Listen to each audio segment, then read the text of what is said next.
Consider following information. Current value of the portfolio is 5 lakhs. Beta is 3. Future index value is 1000. Lot size is 50.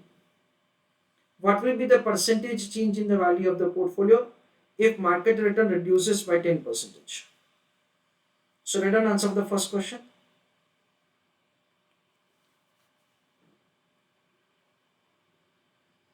If market return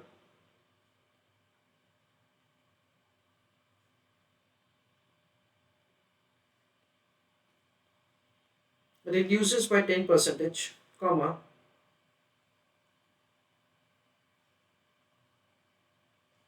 return from portfolio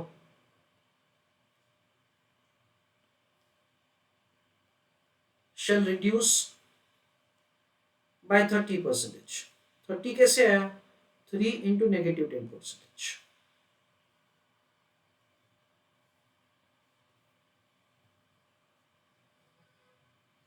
Second question. What amount of the short position required in index futures if the market is likely to fall by 10%? Second question. Answer.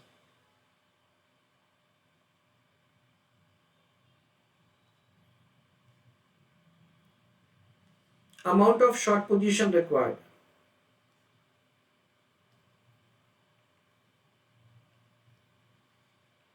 In the write-down, value of portfolio into beta of portfolio minus beta required.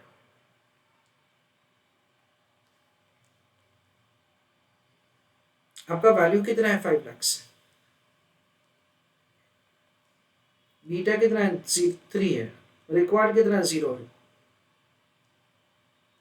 तो आपको 15 लाख रुपए का short position करना पड़ेगा, तो आपका risk 0 हो जाएगा.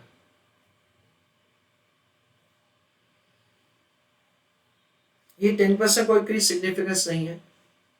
How many futures contract should be sold? Third question.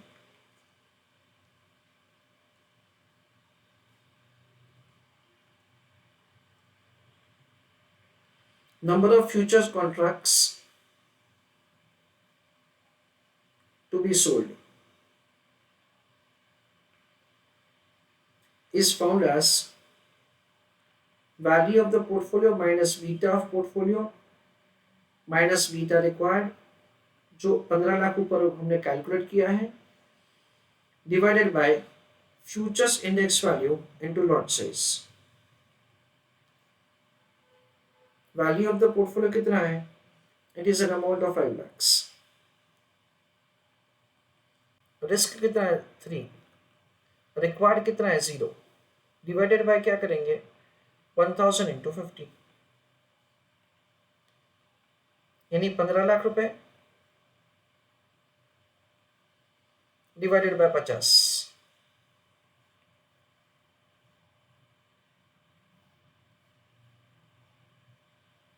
हजार. That comes to 30 contracts. तो 30 कॉन्ट्रैक्ट बेचने से आपका रिस्क 0 हो जाएगा. This is what we understand. ना फ्रेंड्स, आपको सिर्फ समझाने के लिए मैं कुछ आगे लिख रहा हूं. आपको लिखना हो तो लिख सकते हो, नहीं लिखना हो तो चलेगा. कि मार्केट में जो चेंज आएगा, कुछ भी चेंज आएगा, पॉजिटिव चेंज आएगा, नेगेटिव चेंज आएगा, आपको न कोई प्रॉफिट होगा न तो कोई लॉस होगा ओवरऑल. यानी रिटर्न क्या होगा आपका? 0. यानी क्या हुआ? Let's say your risk is completely nullified. See when you nullify the risk you will not get the return also.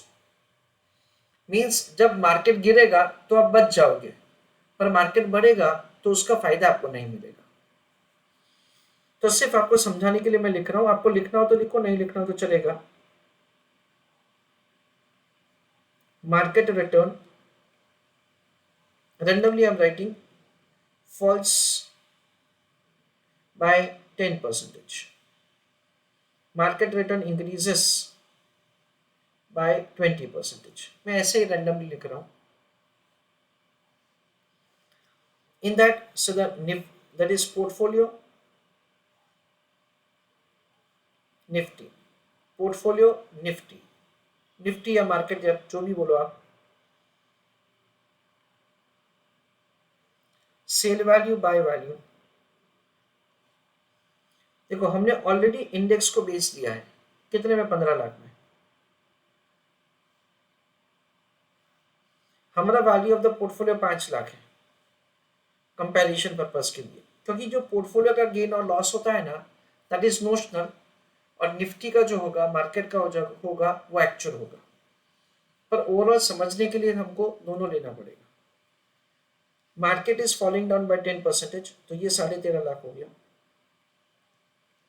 हमने बेच के रखा था तो हमको 1.5 लाख का मुनाफा हो गया। मार्केट 10% से गिरता है तो आपका पोर्टफोलियो 30% से गिरेगा, क्यों? क्या क्या आपका बीटा 3 है। सो 5 लाख माइनस 30%, तो ये 3.5 लाख हो गया। तो ये 1.5 लाख का नुकसान हो गया। ओवरऑल क्या होगा? ओवरऑल 0, ऐसा हम लोग समझते हैं। मार्केट ऊपर जाएगा कितने से? 20% से, तो क्या होगा? 15 + 20%, दिस इज 18, तो ये 3 लाख का नुकसान हो गया। किस में? इंडेक्स में। However, the market increases, you have long position, so your portfolio will increase. By how much? By it will increase by 60%. So 5 lakh plus 60%, it increases to 8 lakhs. 8 minus 5, तो 3 लाख का मुनाफा हुआ, बट वहां पे पूरा का पूरा वाइप ऑफ हो जाएगा। तो ये क्या हो गया? रिटर्न 0 हो गया। और जैसे हमने डिस्कस किया है, beta measures percentage change in the return of the portfolio divided by percentage change in RM.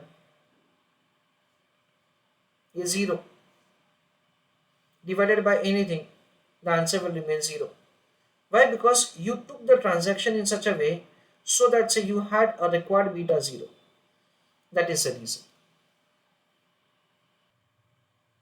So only for understanding purpose, this cross verification is there.